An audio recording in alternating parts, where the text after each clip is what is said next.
নমস্কার বন্ধুরা। সদ্য সমাপ্ত ২০১৯ সালের public service commission miscellaneous exam, যেটার মেন্স জানুয়ারি ১৩ তারিখে হলো। তো সেটার কোশ্চেন, আজকের যে কোশ্চেন ছিল বাংলা, ইংলিশ, জেনারেল নলেজ এবং কারেন্ট জেনারেল স্টাডিজ যাকে বলে, এবং অঙ্ক। তো কোশ্চেন স্ট্যান্ডার্ড অনুযায়ী যদি ইংরেজি কোশ্চেন দেখো, তো কোশ্চেন কিন্তু ইংরেজিতে হয়েছিল টোটাল ১৫০ নম্বরের। আর এখানে দুটো ট্রান্সলেশনের মধ্যে যে কোনো দুটোতেই করতে হবে। ২০-২০-৪০ ছিল, তারপর প্রিসাইজ ছিল ৪০ নম্বরে। তারপর ৩ নম্বরে ছিল তোমার accidents due to misuse of mobile phones, যেটা আমাদের একটা সামাজিক সবথেকে বড় ইস্যু, মানে আমাদের অসতর্কতার ফলে আমাদের মাননীয় মুখ্যমন্ত্রী সেভ লাইফ সেভ ড্রাইভ চালু করেছেন। তো রোড অ্যাক্সিডেন্ট কিন্তু আমাদের টোটাল অ্যাক্সিডেন্ট, মানে যেটা মানুষ মারা যায় প্রতি বছর, তার একটা সংখ্যাগরিষ্ঠ রোড অ্যাক্সিডেন্টের ফলেও হয়ে যায়। এবং আমরা মোবাইল ফোন ব্যবহার করে গত কয়েক বছরে যে মৃত্যুর হার ট্রেনের ট্র্যাকে বা ধরো বাসের যে রাস্তায় রয়েছে, সেখানে প্রায় ১৫ থেকে ২০% হারে বাড়ছে। তো সেটা নিয়ে একটা রিপোর্ট লিখতে হবে, একটা ঘটনাকে তোমাকে উল্লেখ করতে হবে। সেখান থেকে তোমাকে ফার্স্ট লিখতে হবে যে অ্যাক্সিডেন্টসকে বাড়ছে, তারপর একটা কোনো একটা গল্প দিয়ে দেবে যেখানে একটা মানুষ ছেলেকে দেখাবে অসতর্কতার ফলে সে অ্যাক্সিডেন্টে মারা গেছে, এবং সেখান থেকে একটা মেসেজ দেবে যে এটা করা উচিত নয়, আর কিছু স্ট্যাটিস্টিক্যাল ডেটা ইনপুট করবে কীভাবে মোবাইল ফোনের ফলে অ্যাক্সিডেন্ট বাড়ছে। তো এখানে কিন্তু সেগুলো তোমাকে পয়েন্টসগুলো মেনশন করে দিয়েছে কীভাবে তুমি ইউজ করবে, মানে অ্যাপ্রোচটা কীভাবে হবে। মোবাইল ফোনের ব্যবহার বাড়ছে সভ্যতার ফলে, তারপরে আমরা রিসিভিং কলে এত ব্যস্ত হয়ে পড়ি এই দুনিয়ায়, যে আমরা রাস্তায় যেতে যেতেও ইউজ করি। তার ফলে কিন্তু আমাদের ন্যূনতম যেটা সেফটি মেজার বা সুরক্ষা যে নিয়মাবলীগুলো আমরা মানি না, আর কি অ্যাকশন নেওয়া উচিত। আর তারপরে দেখো হচ্ছে ব্র্যাকেটে তোমার 2x5 নম্বরের 5টা 2 নম্বরের 10 নম্বরের ফিল ইন দ্য ব্ল্যাঙ্কস রয়েছে, সেগুলো উত্তর দিতে হবে। তারপরে আছে কারেক্ট সেন্সার 25x10, আর তারপরে আছে তোমার ইডিয়মস বা ফ্রেজগুলো, আর সেগুলোর কিন্তু মানে তো ইউজ করে একটা মিনিংফুল সেন্টেন্স তোমাকে তৈরি করতে হবে। অ্যাপেল অফ মাই আই, যেমন আমাদের চোখের মণি। তারপরে রেনিং ক্যাটস অ্যান্ড ডগস, এগুলো তোমরা জানো যে প্রচণ্ড বৃষ্টিপাত হলে তাকে বলে রেনিং ক্যাটস অ্যান্ড ডগস। আর ব্ল্যাক আউট মানে তো সে এরকম কয়েকটা, মানে এগুলো প্রচণ্ড কমন টপিক। মানে তো এই এই ইডিয়ম ফ্রেজ, আর তোমার হচ্ছে কারেক্ট সেন, আর এখানে হচ্ছে blanks, fill in the blanks with correct alternative. 30 নম্বরের মধ্যে 25-24 তোলায় যায় একটু পড়াশোনা করলে। এই পার্টটা কিন্তু সব থেকে স্কোরিং, আর বাকি অংশগুলো কিন্তু নাম্বার তোলা। এখানে কিন্তু মিনিমাম মার্কস, আমি বলছি মিনিমাম মার্কস 60 তুললে, আর যদি কেউ ভালো লিখতে পারে 80-85 অব্দিও উঠতে পারে। এই ছিল আর ইংলিশের আমার অ্যানালিসিস। তারপরে আছে তোমার বাংলা পেপারে কিন্তু একটা উল্লেখযোগ্য বিষয় হচ্ছে, এখানে কিন্তু কোশ্চেনের যা প্যাটার্ন ইউপিএসসি ফলো করে, সেই প্যাটার্নেই কিন্তু সেম প্যাটার্ন ফলো করেছে। আর এখানেও সেম, অশুদ্ধ সংশোধন সহজ ছিল, এক কথায় প্রকাশ সহজ ছিল, প্রবাদ প্রবচনও সহজ ছিল। এই 30 নম্বরটা কিন্তু ভাইটাল জিনিস, কারণ তুমি জানো না এই বাংলায় অনুবাদ বা তোমাকে এই মূল বক্তব্য নিজের ভাষায় সংক্ষেপে যে লিখতে বলেছে সেটা কত দেবে। কিন্তু এইখানে একটা ভালো নাম্বার পাওয়ার সুযোগ আছে 10x330-তে। আর তারপর নাগরিক জীবনে বিজ্ঞাপনের প্রভাব নিয়ে, এটা খুব কমন টপিক হয়ে গেছে পিএসসির জন্য।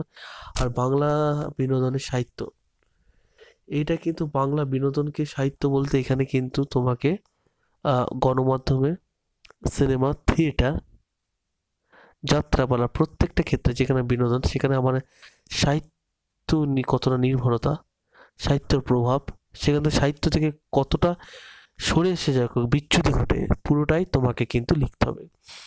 আর বিজ্ঞাপনের প্রভাব তো জানো, নাগরিক জীবনে বিজ্ঞাপনের প্রভাব অনেকটাই বলেছি। যেখানে সম্প্রতি আনন্দবাজার পত্রিকা একটা রিপোর্ট প্রকাশ হয়েছিল, সেখানে দেখা গেছে খুব সম্ভবত যদি আমি ভুল না করি, আমাদের বাইপাস কলকাতা একটা বিরাট বড় হোর্ডিং, যেখানে নাগরিক সৌন্দর্য, মানে সেখানে প্রাকৃতিক সৌন্দর্য আকাশ ঢেকে দিয়েছে, কত 40x40 ফুট এরকম একটা।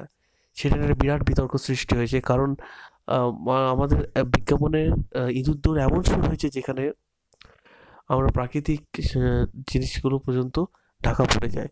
তো সেটা নিয়ে একটা বিতর্ক সৃষ্টি হয়। এরকম কিছু ইনসিডেন্ট উল্লেখ করে, কারেন্ট ইনসিডেন্ট উল্লেখ করে যদি তুমি লিখতে পারো কোনো অলরেডি নাগরিক সমাজে যেখানে স্বতঃস্ফূর্ত প্রতিবাদের বহিঃপ্রকাশ ঘটেছে, সেটা কিন্তু তোমাকে বেশি মার্কস ফেচ করবে।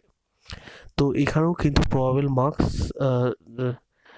60 মিনিমাম, আর যদি কেউ ভালো লিখতে পারো 80 অবধি তুলতে পারো।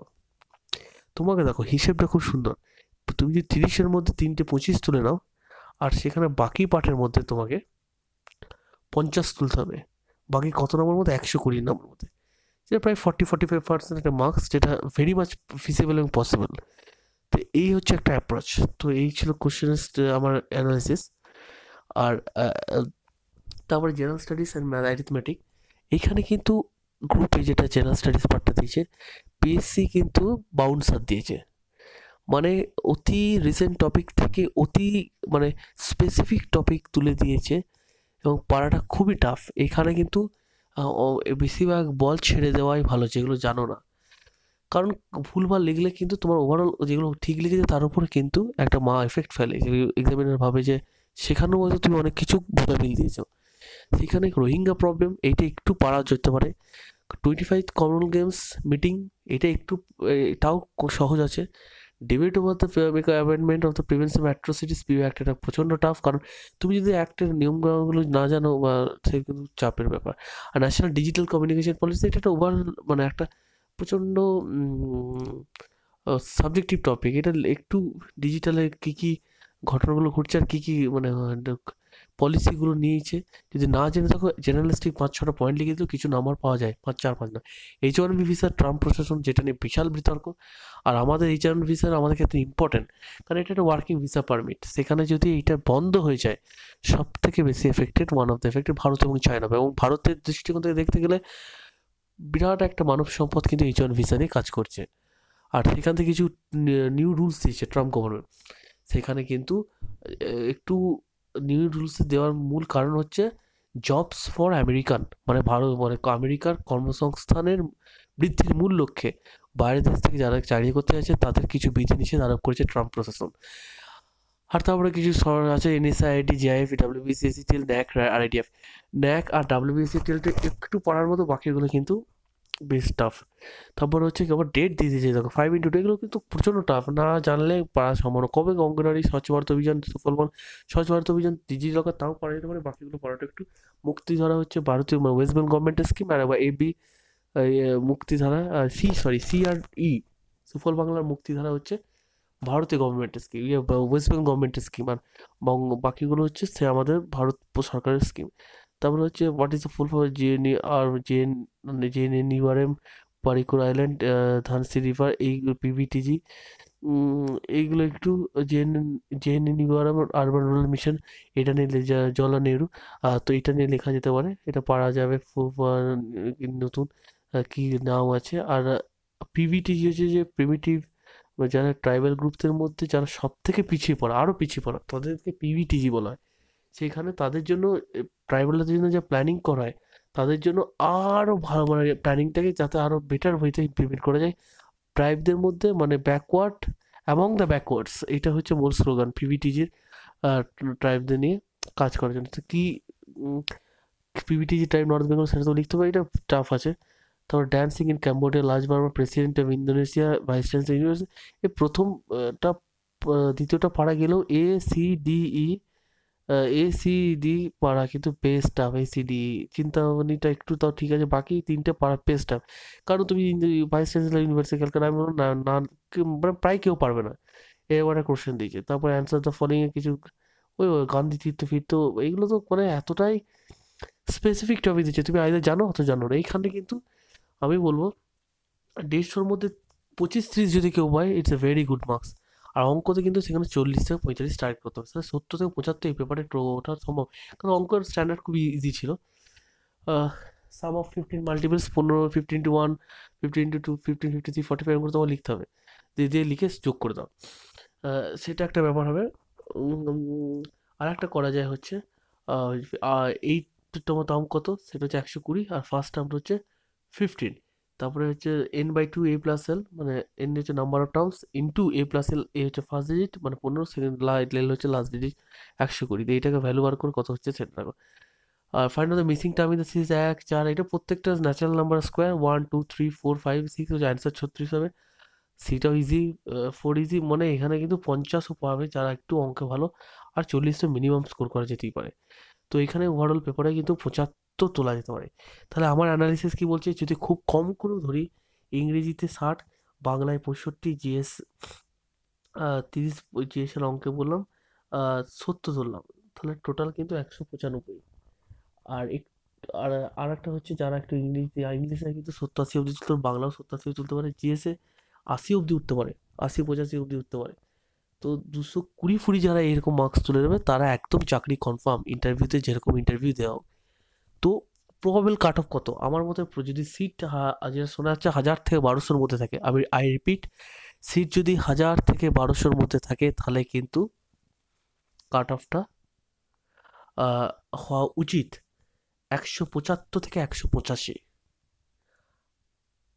আমি রিপিট করছি, যদি সিট 8000 মতো থাকে, 1000 মতো, 800 থেকে 1000-এর মধ্যে, বা যদি 1200 থাকে তাহলে সিটটা আরও কমে যাবে, কাট অফ 160-65 থাকবে।